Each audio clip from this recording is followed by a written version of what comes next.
When social-emotional learning is successfully integrated school-wide, student perspectives and experiences shape daily school life. Staff engage students as leaders, problem solvers, and decision makers.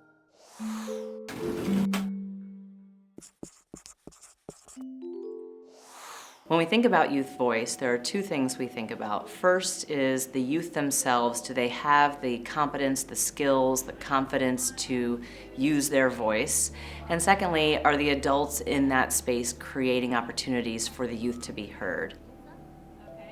What it looks like in a classroom can be anything from the youth leading the instructional time. Even kids as young as kindergarten can lead that circle time and facilitate discussion among their peers. It can also look like students serving on committees to help problem solve in the school. So it's important that they are real decision-making collaborators, not simply just planning prom or a safety patrol. Principal Mark Ingoglia of Facing History New Tech High School in Cleveland tackles youth voice and engagement by first creating a safe environment. He passionately believes when there's underlying trust, students feel more comfortable using their voice to advocate for change. In our 10th grade year, we had this class where it was like a conjoined class, and the students didn't like what was going on with the conjoined class, so we actually we had a protest. Like the 10th graders, we all walked out of class, and then they fixed it. 11th grade year, we had separate classes for last week protested for. So yeah, they listened to what we said and it mattered for them. If they feel safe to say it, they will say it. If they don't trust us, they're not going to say it. But again, I think that's something that we've started here at Facing History New Tech since day one. Where kids, we're going to have a voice in what they do. The artwork around the building, it's theirs.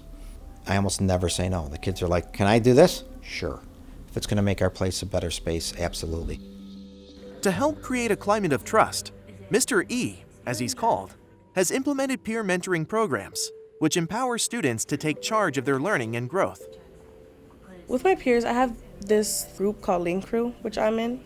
It's where select juniors and seniors are in a class and we mentor the freshmen. They come to us about work, life, how the teachers are treating them, and we just help them through it. Because of the strong relationships Mr. E has forged, the students felt comfortable using their voice to bring change to their school. When they started here, the food in the cafeteria, because we share with an elementary school, they were not getting the normal high school portions. So I reached out to the people I needed to reach out to, and I kind of got a company line. And the kids said nothing changed, and I said, well, I think it's time for you guys to reach out. The students took their concerns all the way to the district superintendent. They reached out to Eric Gordon. He spent a day at lunch with them, and within a few weeks they had different things. So they were empowered to see that piece. Just as the students have a voice in school culture, they are also part of the classroom decision-making process about learning activities. We are student-led. That lesson was not created by me. The scholars told me what to do, and they told me when to stop reading and when to turn to the next page, and they presented it. We want to continue with the important content of the academics. Obviously, that is key to what a school system needs to do, but it's the approach. Are we making our young people feel welcome in the classroom? Do they feel part of a group? Are they able to work on problem-based learning? Is there collaboration and small group discussion? Student voice is extremely important in this process. So we want the very important content, but at the same time, the how we get it across is extremely important. Are we including all of our young people in our decision making? Elmira Principal Jim Green is data-driven. He sends out surveys to all the students so he and his staff know exactly where some adjustments might need to be made. The students' voices must be heard because they're going to let us know what supports they need. They're going to let us know saying, hey, we really enjoy this, we don't enjoy that.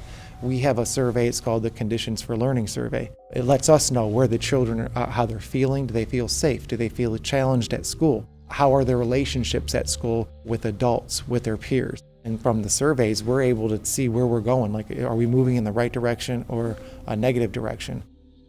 High school students are supported at the district level by a program that brings together students from different schools.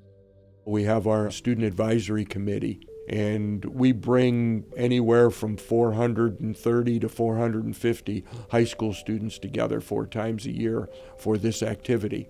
They talk about particular building problems. They also have programming that comes in and shares with them about teaching empathy and understanding emotion. They're also charged with taking back to their building and sharing at staff meeting the things that they've actually worked on. Students are much more inclined to take up a challenge if they care about what they're learning.